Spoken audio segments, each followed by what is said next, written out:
Ouve aí, gente boa, vivente andante na terra, aqui com o jornalista Álvaro Talarico e hoje a conversa é com Felipe Giroto, engenheiro de automação, explicando um pouco dessa profissão e das consequências dela. Ouve aí. O 5G, ele já permitiria, por exemplo, carros autônomos, que já é uma realidade em alguns lugares. Você Que começa a dirige ver sozinho, carros que estão dirigindo sozinhos nos Estados Unidos, como o carro da Tesla, né? Enfim. Então a guiagem, né, a automática, assim, para garantir a segurança, tomada de decisão, tem que ser em tempo real, basicamente. Então, se você pega a necessidade do 5G, está atrelada com essas use cases, né, de situações onde que vai demandar realmente uma, vamos falar assim, uma demanda que exija a velocidade em tempo real. Ou seja, cirurgias remotas, entendeu? Pode ser um dos use cases. Futuramente a gente vai ver que o 5G vai viabilizar isso, entendeu? Uma resposta mais efetiva e rápida. Isso, exatamente. Uma resposta efetiva e rápida no sentido de que, às vezes, para você tomar uma decisão num carro autônomo, onde você vai ter que verificar se aquele processamento de dados do sistema de visão, né? Você tá lá.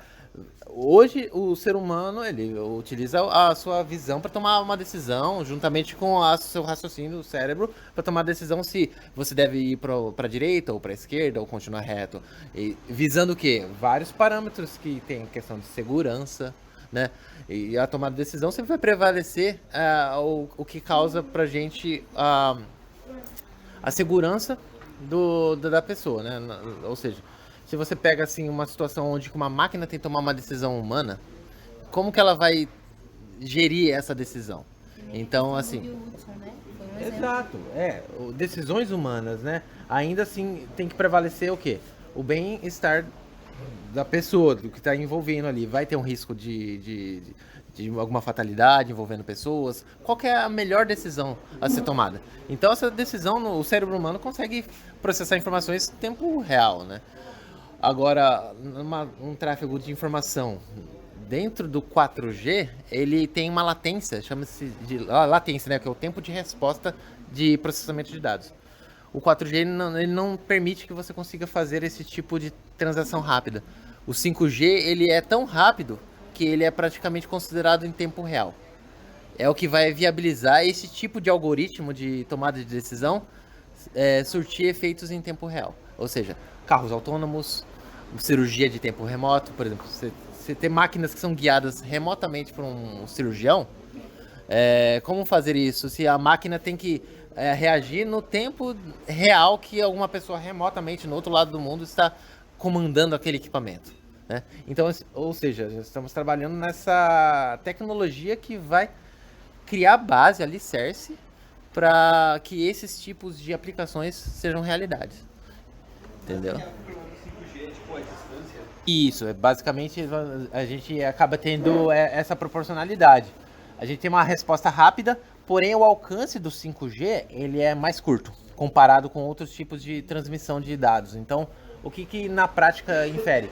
A gente precisa ter mais estações, né, que comunicam, o alcance é menor. Então, assim, vão ter muito mais células 5G. Então, só que em contrapartida também elas são menores. Tem acontecido também a questão da evolução, né, da tecnologia no sentido de eficiência energética. Então você percebe que os equipamentos estão cada vez menores e as demandas realmente para consumo energético e as nossas metas têm sido cada vez mais agressivas nesse sentido. E justamente por ele ser um tipo de tecnologia que demanda esse tipo de posicionamento, né, uma torre comunicando mais próxima uma com a outra, tem acontecido também de fazer projetos menores, com layouts que são com um aspecto visual muito menos poluído, né? Então você vai perceber muito mais células pequenas, mais próximas uma das outras, e mais assim que o impacto visual vai ser praticamente inerte, né? Porque hoje nós temos a visão do que é a torre, né? A torre ali você vê na cidade ou em cima de prédios, né? São equipamentos robustos que, de certa forma, ele tem lá algo que dá um impacto visual grande. Então, um dos desafios é esse, né? De como integrar isso também num cenário, né, urbano, onde não tem essa poluição. E é basicamente como se fosse um roteador, assim. Já tem umas soluções industriais, basicamente, que são bem pequenas e bem interessantes, assim. E quais os países hoje mais avançados assim dentro da engenharia de automação? Olha, eu vejo assim, em termos da automação voltada assim para tecnologia de telecom, né, que eu vejo assim, a área que eu estou atuando, eu vejo que assim, tem muitos países que já estão investindo, né, no 5G, por exemplo. Um exemplo que vem na minha cabeça rapidamente aqui é a Inglaterra, né? Eu me lembro muito bem de um caso onde que no meio da pandemia, né? No meio da pandemia nós tivemos a reclusão, né, social. E o que eu percebi, assim, teve um evento que me chamou muito atenção, que eu que sou da área, assim, eu percebi notoriamente que era uma aplicação de 5G, que mais boa parte, eu acho que 99% da população talvez não se ligou que era uma aplicação 5G.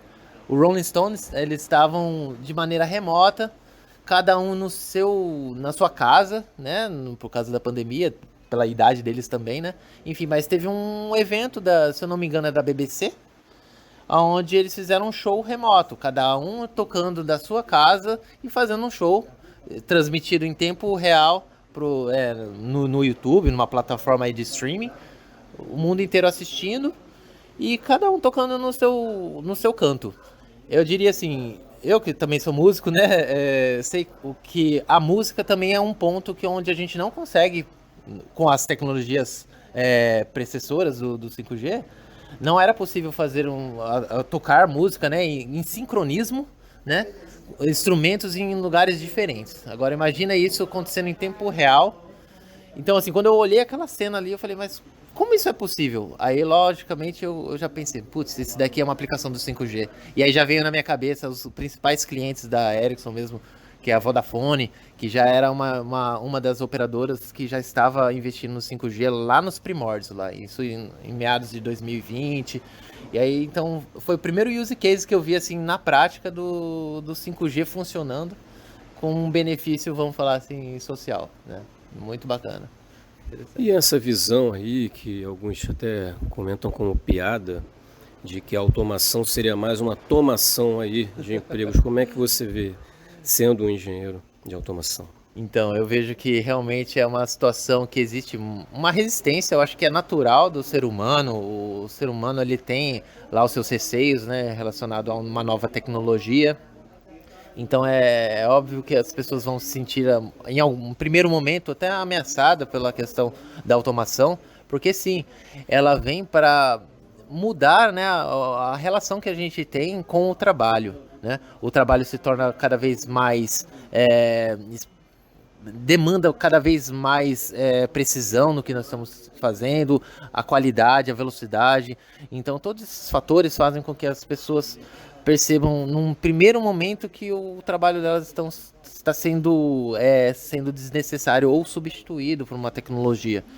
Mas eu vejo de uma outra perspectiva, porque na realidade nós estamos muitas vezes tirando uma situação insalubre, onde uma pessoa está com uma condição que a médio e longo prazo ela pode acabar acarretando numa lesão, numa má qualidade de vida, né, uma má condição de trabalho. E essa pessoa tem a oportunidade de se realocar numa nova condição onde ela vai estar, ao invés de ser um operador de uma condição manual insalubre, ela pode ser um operador de uma máquina. Então ele vai acabar se realocando, tendo um trabalho mais qualificado, uma remuneração muitas vezes melhor do que ele tem como um operador mais simples, entendeu? Então ele tem na verdade, uma oportunidade de realocação. Então a pessoa que está com essa visão de que sim, o mundo ele está no seu dinamismo mudando, né, a característica do trabalho, se ela se antevê a isso e se prepara para esse tipo de cenário, ela vai estar sendo relocada e ela vai ter um impacto muito menor em relação a essa mudança, né, de perfil de trabalho, eu diria. E quais são as coisas mais impressionantes que você viu nessa área ou as coisas mais impressionantes que estão vindo por aí? Então, eu que trabalho nessa área de automação praticamente há 5 anos, uma coisa que eu percebo comparando a automação, ela é uma área que na realidade já é de certa forma mais antiga, mas eu trabalho numa empresa onde que tem a oportunidade de trabalhar com sistemas colaborativos e o sistema colaborativo de robótica, ele permite que nós tenhamos um ambiente de trabalho onde operadores e máquinas operam no mesmo ambiente, convivendo, fazendo etapas simultâneas num ambiente seguro, principalmente. O mais importante de ressaltar é a segurança desses sistemas. Ou seja, na robótica tradicional, antiga, nós temos sistemas onde que eles são completamente reclusos. Nós precisamos deixar a área do robô simplesmente sendo operada apenas por robôs, porque é uma situação insegura para operadores. Mas com a robótica colaborativa, nós já conseguimos, com a tecnologia atual, trabalhar com sistemas onde operadores e o robôs estão no mesmo ambiente, trabalhando de maneira igual. Bem bacana. Caramba, isso aí é filme de ficção científica, né? Realmente. Falar nisso, quais são seus filmes preferidos, assim, que você acha que já trazem algo que você, no caso, já está até trabalhando? Olha, agora você me pegou no ponto que veio na minha cabeça aqui, o filme do Exterminador do Futuro, mas eu espero que isso não vai acontecer. Não, porque assim, nós temos lá. Realmente, assim, temos vários filmes muito interessantes aí, né? Exterminador do Futuro.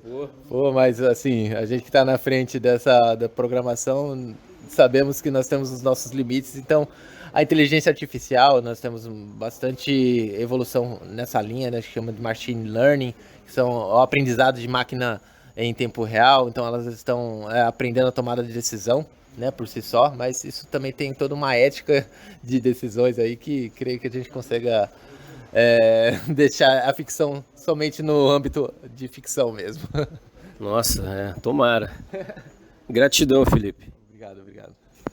Minha gente, esse foi o Felipe Giroto.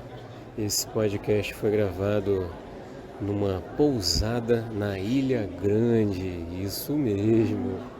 E para saber mais, @Vivente Andante no Instagram, @Álvaro Talarico, aqui desse jornalista que vos fala, e www.viventeandante.com, um dos melhores sites de jornalismo cultural do mundo. Não vou falar que é o melhor, para ter um pouco de humildade, né?